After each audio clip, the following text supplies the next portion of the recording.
reporters, local and overseas. Yeah. So I will say my piece in English first, then I'll open up for question.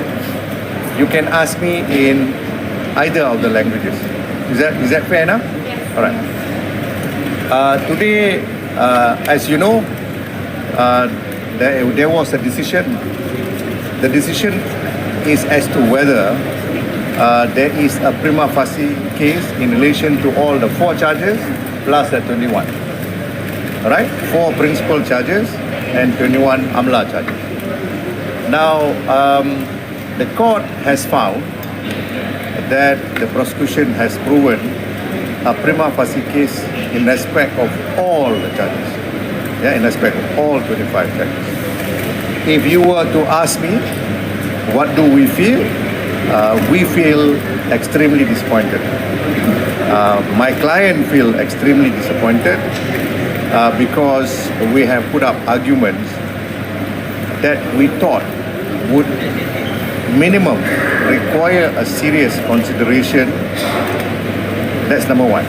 Number 2, we feel that a lot of the evidence that has been considered by the judge are hearsay. This is probably one of the rare, or if not the only case, where hearsay evidence is taken wholesale. Everything that was said is taken wholesale. Now, without going into very much detail, I have, of course, we are going to prepare for the defense. We'll have to take the judgment and respect the judgment. But I'm just so surprised that this is probably the only case that I've ever had where at this stage I don't even win on a single point. Not a shred of cotton that I won. Forget about the clothes. Not even a shred of cotton I won in this particular holding. But we are not giving up.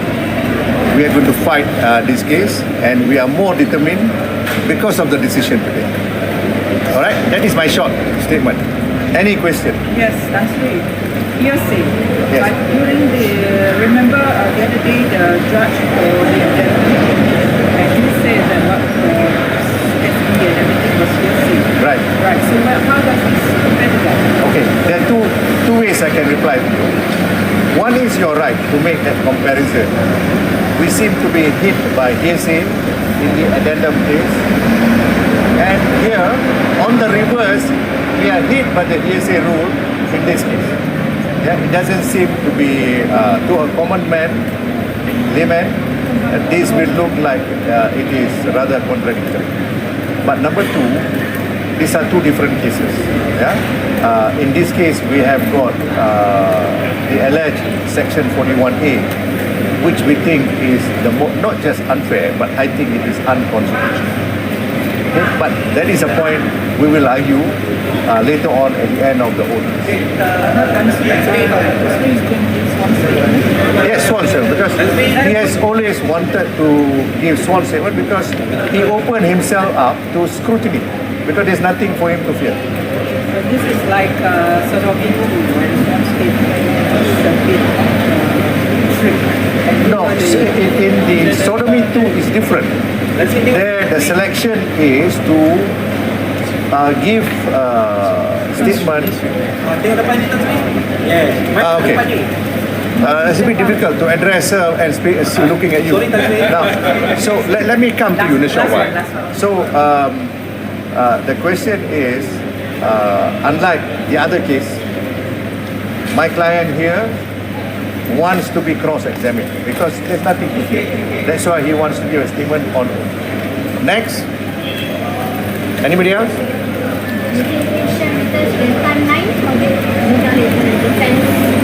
It starts on the 2nd of December. It starts on the 2nd of December, right? Okay. Najib, I know it's a bit soon to ask, but do you know how many witnesses you're going to call? Minimum about 11. Minimum. Yeah, but we think as time goes by, because this speaks even the whole of 2025, there may be more witnesses.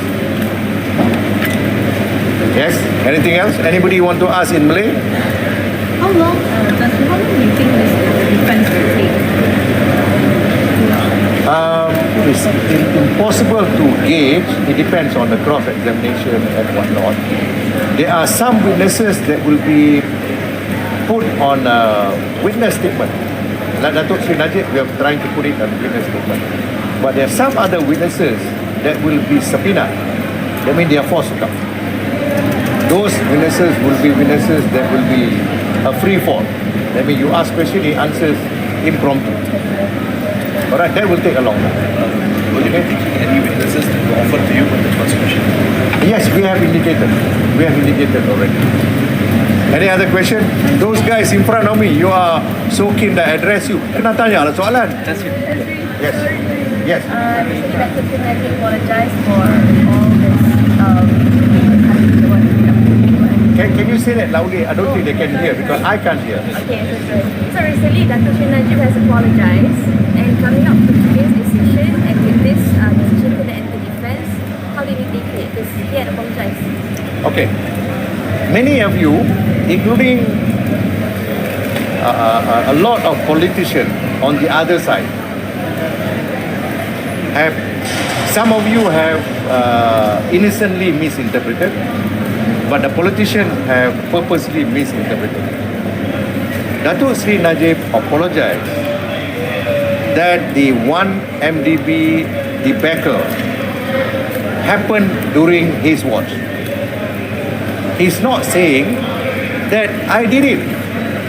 He's not saying that. He has to apologize because he's number one. Yeah, under the Westminster system, if you are the head of the government and a bad thing happened under your watch, you apologize. Among other things, you apologize. And that's what precisely he did. He did not apologize for those purposes in order to get a better result here. No. He thought that it was already due for him to apologize merely because it took place during his watch. Yeah? He's not saying he's guilty criminally or negligently or recklessly. Yes. Anything else? See, why now? Why the timing of the apology after all this time? Yes. You see, he has given a statement in his civil trial pertaining to 1MDB. He is being consistent after looking at all the documents. But what is more interesting, witnesses, even from the prosecution, and you will hear this afternoon from another witness who is from the liquidator firm overseas, who will say who were the rascals, who were the culprits who actually have done the scam on 1MDB.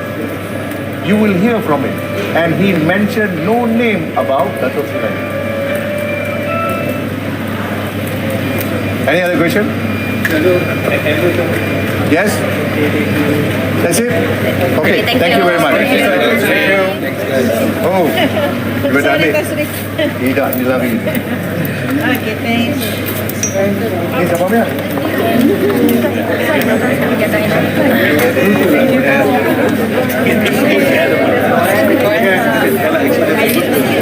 You know, you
Apa yang boleh tayang ni? Ada boleh ke visi tak ada kan? Tak ada satu je.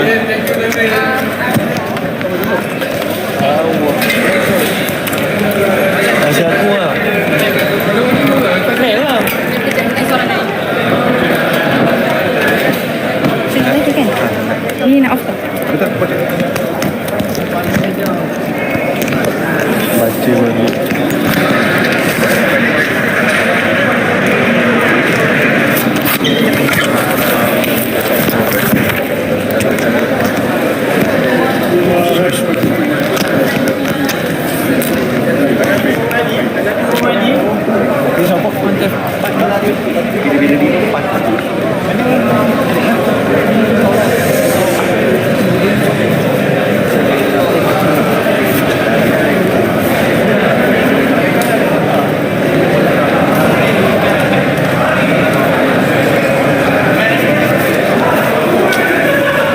Sebentar tadi kita dapat lihat peguam bela Datuk Seri Najib Tun Razak iaitu Tan Sri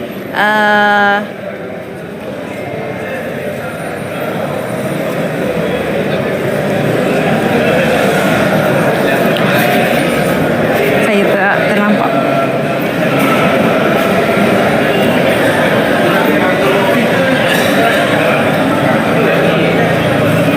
Syafiq.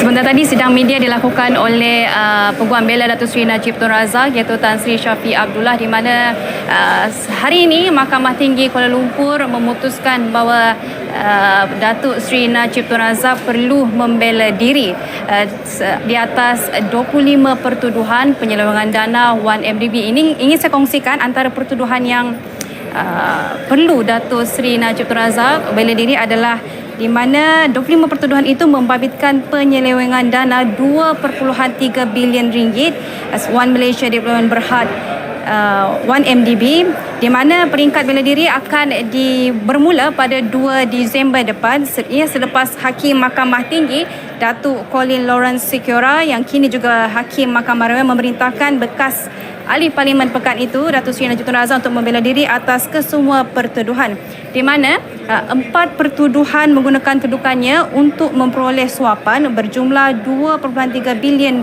ringgit dalam dana 1MDB yang telah dilakukan di cawangan Arms Islamic Bank Berhad Jalan Raja Chulan, Bukit Chelon, Kuala Lumpur di antara 24 Februari 2011 dengan 19 Disember 2014. Manakala bagi semua pertuduhan pengubahan haram di antara 22 Mac 2013 dan 30 Ogos 2013 di tempat yang sama, di mana beliau iaitu Datuk Seri Najib Tun Razak didakwa mengikut Seksyen 23/1 Akta Suruhanjaya Pencegahan Rasuah Malaysia SPRM dan boleh dihukum mengikut Seksyen 24/1 Akta sama. Bekas Menteri Kewangan itu turut berdepan hukuman penjara sehingga 20 tahun dan denda sehingga 5 kali jumlah atau nilai suapan atau RM10,000 yang mana lebih tinggi jika didapati bersalah. Manakala bagi 21 pertuduhan pengubahan wang haram, Najib didakwa melakukan kesalahan itu di bank sama, Islamic Bank, antara 22 Mac 2013 dan 30 Ogos 2013. Mungkin ada yang kurang faham kenapa apa 25 pertuduhan tu, di mana pada awalnya hakim meletakkan 4 pertuduhan salah guna kuasa, di mana 4 pertuduhan menggunakan kedudukannya yang ketika itu sebagai Perdana Menteri untuk suapan. Manakala 21 pertuduhan lagi ialah pengubahan wang haram menggunakan dana 1MDB. Dia merupakan dana yang sama, cuma kedudukan perbezaan salah guna kuasa. Dan 2 Disember depan merupakan bermulalah peringkat bela diri Najib Tun Razak, di mana tadi peguam belanya iaitu Tan Sri Syafiq Abdullah memberitahu bahawa pihak mereka, Datuk Seri Najib Razak, sangat kecewa dengan keputusan yang dibuat oleh hakim pada hari ini, iaitu Hakim Colin Lawrence Sikora yang menetapkan yang menjatuhkan untuk Najib membela diri di mana 25 pertuduhan, dan difahamkan lagi saksi-saksi masih belum beritahu. Kemungkinan akan ada beberapa saksi, akan ramai saksi akan memberikan pendakwaan, namun sehingga kini orang ramai tertanya-tanya mana Jolo. Sepatutnya Jolo yang merupakan dalang utama dalam kes dana 1MDB ini patut memberi keterangan, namun sehingga kini kita masih tidak dapat Jolo dan tiada kabar di mana keberadaan Jolo itu sendiri.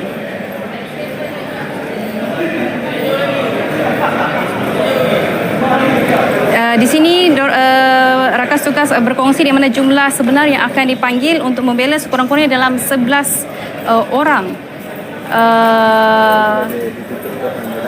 akan dipanggil untuk pendakwaan.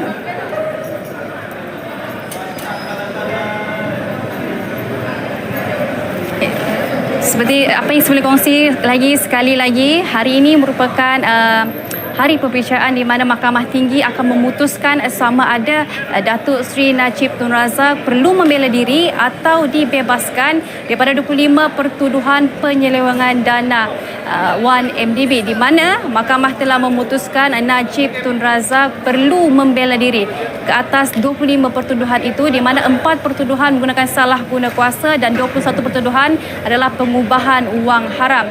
Dan di peringkat pembelaan diri bermula pada 22 Disember depan dan akan berikutnya mengikut ketetapan daripada hakim. Mungkin akan dibicara di Mahkamah Kuala Lumpur ini juga, ataupun kita tunggu di di perbicaraan seterusnya. Okay, dengan itu saya Nevrin Majil, wartawan MTV bersama rakan tugas Kalisa dan juru video Fikri Fazil ingin mengucapkan terima kasih kerana anda setia bersama kami sepanjang siaran langsung ini dari pagi, melihat penyokong turun padang sendiri, melihat orang sokong dari Pekan sehinggalah ke Kuala Lumpur dan sehinggalah lepas pagi hingga ke tengah hari ini. Terima kasih dan jangan lupa untuk mengikuti laman sosial kami, Utusan Online, Cosmo Online dan The Malaysian Reserve untuk mengikuti info-info terkini. Dengan itu, saya Nevin Majil, jumpa lagi.